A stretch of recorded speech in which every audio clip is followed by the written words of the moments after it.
I teach in our Masters of Teaching program, and within that program I teach two courses. So in semester one it's a math education course, so we cover the curriculum from foundation to year 3 in that semester 1, and then semester 2 we cover years 4 to 6. So within the Masters of Teaching program, 2/3 of our students are online and 1/3 of our students are on mixed mode. And mixed mode is a combination of online plus face-to-face. Absolutely none at all.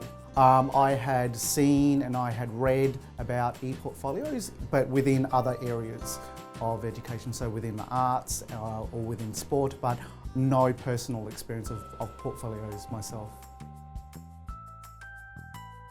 So we had 3 main challenges. We needed a valid and reliable assessment piece that we would be able to be certain that the work was original from our online students. The second challenge was having our students incorporate ICT because that's a requirement within teaching. But also the third challenge that we had was having our students demonstrate that they met a series of standards set by the national governing body for teachers.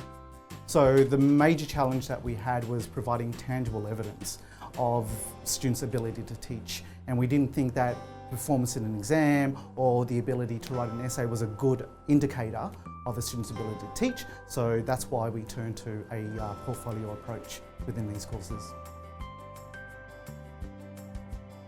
We had 5 main criteria in choosing a portfolio solution. So the first one, that it had to be an authentic assessment piece. And this is authentic in the educational sense, that it had to solve a real world problem, that is demonstrating proficiency against those standards, and also it had to have a real world audience. So there were 2 main audiences. One of them was future prospective employers of our students, but also their future selves were the 2 main audiences. As I said before, it needed to give the students the opportunity to provide tangible evidence that they had met those national professional standards. It had to be suitable for online and mixed mode settings. It had to allow students to be able to demonstrate their ICT skills within a technologically rich environment, and it had to solve the economic and logistic constraints of assessment for our online students. My main consideration in the choice of platform was that it had to be free and it had to be accessible by our students. And because we had gotten into the Google environment, Google Sites met all of those criteria. So I decided to go with Google Sites as the option. But being fully aware that our students had a previous IT experience and design experience, so some of them were quite comfortable in the other platforms, and so I said, knock yourself out. So what I did was I knocked up a very, very basic template, and when I say very, I mean very, very basic template. I had found a couple of instructional videos on YouTube which demonstrated just the basics of how to edit, how to insert various assets, and also I had provided students with just other examples of e-portfolios from students from other universities as a starting point. But the main type of support that students received over the course was pretty much starting every lecture with a Q&A of, okay, what do you guys need help with now? So coming into this, I thought the main challenge was going to be the lack of ICT skills that the students had. That turned out to be a non-issue, particularly with the level of support that I gave during the course and also the other materials.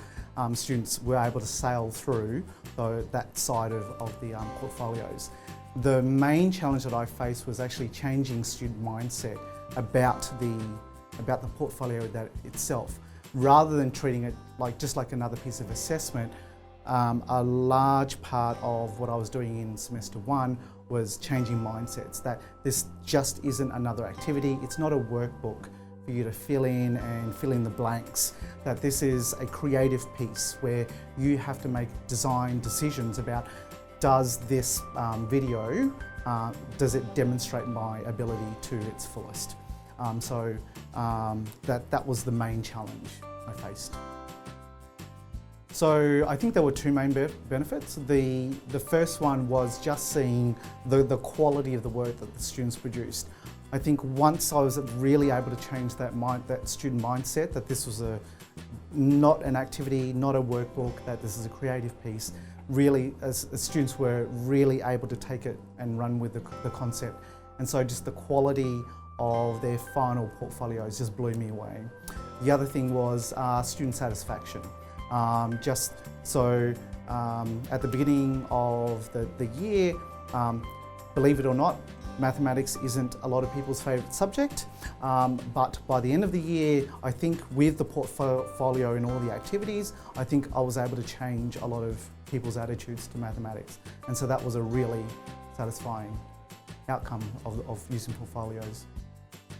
I think one of the most successful things was the collaboration. I hadn't really anticipated the level of collaboration, the student-to-student collaboration, because what I did was I encouraged them to go out and find resources. So that was an activity which brought a lot of students together. Another thing where collaboration really popped up was because students were collecting evidence of their ability to teach. They had to film themselves teaching, and then other students had to critique that teaching. And so there was a lot of collaboration in there. So that was a really surprising outcome of using this approach. So my top 3 tips is really nail home to the students the purpose of the portfolio, that the portfolio is not just for your eyes as an examiner, that this has a real world audience, that the portfolio is to impress prospective future employers. So that was one of the main audiences, but the other audience was their future teaching selves, in the fact that in their first year they're not going to have the time or the luxury to be able to source all these wonderful activities, and so they're using the time now to really gather and process and organise all of those activities, so in their first year is going to run more smoothly. The second piece of advice is to give a very, very bare bones template, so don't make it too fancy, just make it absolutely cut down dry to the absolute bare essentials, to give students a lot more freedom in terms of the design and layout and things like that. And the last piece of advice is to be prepared for lots of questions, because more than likely this is going to be unlike any other type of assessment that the students have encountered, because we tend to be quite prescriptive in terms of the requirements for essays and exams and other assessment pieces like that, where this is much more, the onus is much more on the student to make a lot more design decisions about what should be included, what should not be included, what's going to show off my abilities the best. And so a large part of my teaching of portfolios was putting the onus back on students, to getting them to see that the portfolio, through the eyes of the future audience. So I had them imagine a lot that, so if you were an employer of a teacher, what would you expect a mathematics teacher to be able to do, and what would you expect them to know? So that's a big part of it as well.